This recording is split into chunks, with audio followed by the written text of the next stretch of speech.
Vanishing Point, a novel by Keith A. Kenel, 51 of 101. Part 51. Stacy sat wordlessly, mouth hanging agape. Suzanne, turning to the booth to face Carla, took her hands and placed them on the young mother's right forearm. "Carla," she said softly and gently, "if your husband has killed someone, and he's here to kill you, we must call the police. If not for your sake, then for Skylar's." Stacy saw Carla's eyes close as tightly as possible. In the split second it took her hands to fly from the table to her face. Carla emitted a wordless sound of terror and grief before taking a jagged, broken gulp of air. Bringing her hands from her face, she reached over with her left hand to pat Suzanne's right as it rested on her forearm, grabbed her water glass, and took a long drink before inhaling deeply twice more and answering, "And lose my baby? Because that's what'll happen, won't it? I took Skylar from her daddy. He's a Morse. A Gadsden Morse?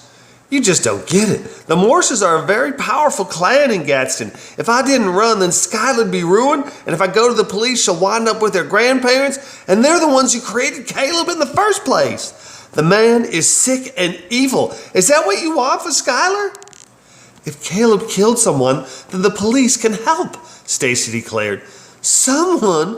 No, not someone. Some many," Carla cried. "I know he did. I know he did. I know he did. He was twisted when I met him. Charming, but twisted. And then he got more and more twisted until he started running with his old Elohim folks." Suzanne moved her hands from Carla's forearm to the young woman's shoulders. "Breathe, darling, breathe. We can help. We can. But if your husband has killed people, then the police can lock him away. You can be safe and stop running." Carla shook her head hard, first left and then right.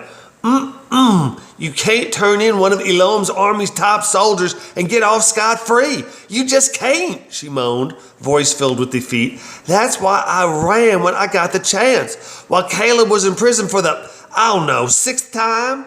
Because when it comes to them Elohim folk, the only way out is death or disappearance, and I refuse to have my little girl around a man like that. Men like that, and women too."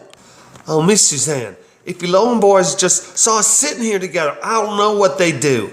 Not because they're hunting me. Oh no, because we're race mixing. Race mixing. And to think I once believed all that crap." Despite herself, Suzanne's hands momentarily came off Carla's shoulder before she placed a false smile on her face and put her left arm around the diminutive blonde. Okay. Breathe and talk.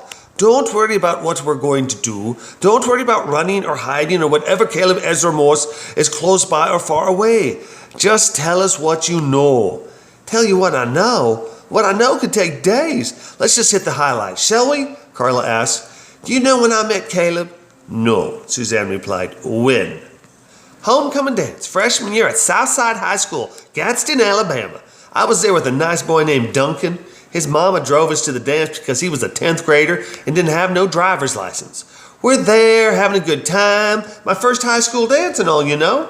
I'm feeling like a princess dancing with Duncan, and then wham! I forget all about poor Duncan. Know why?" Suzanne and Stacy both shake their heads.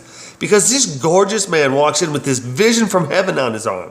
I have never met Caleb Ezra Morse, but I have heard of him. Captain of the football team, all around jock and heart melter.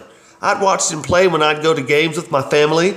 Lord, Daddy loves Southside football. Anyway, in walks this man. He'd graduated the year before, and if you don't think a 19-year-old boy looks like heaven to a 14-year-old inexperienced Southern girl, then you need to rethink.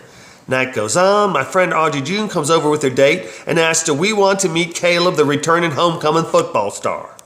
Do I? It's everything I can do not to leave poor Duncan standing there and run. Next thing I know, I'm meeting him and he is charming with a capital C. Looking back, I feel terrible about the way I treated Duncan, but that's neither here nor there. Anyhow, before the night is over, he comes up and asks for my number.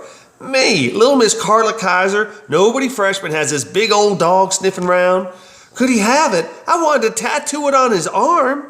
I give it to him and he puts it in his cell phone. His cell phone. Kaiser parents did not give their children cell phones, so even that was all cool and grown up. He calls me the next day and asks if I'd like to go out with him, as if he didn't know the answer. Dinner and a movie, big spender, but then he wants payment. something I haven't experienced before. And by payment, I'm not talking no hand job in the back of the car. He wants me. I tell him no. He tells me yes. I say take me home. He says soon as we're done. Prince Charming rapes me. First time, first date, bam. And it gets better, way better. It gets better when I find out I'm pregnant. Pregnant and 14. Ain't that an MTV show?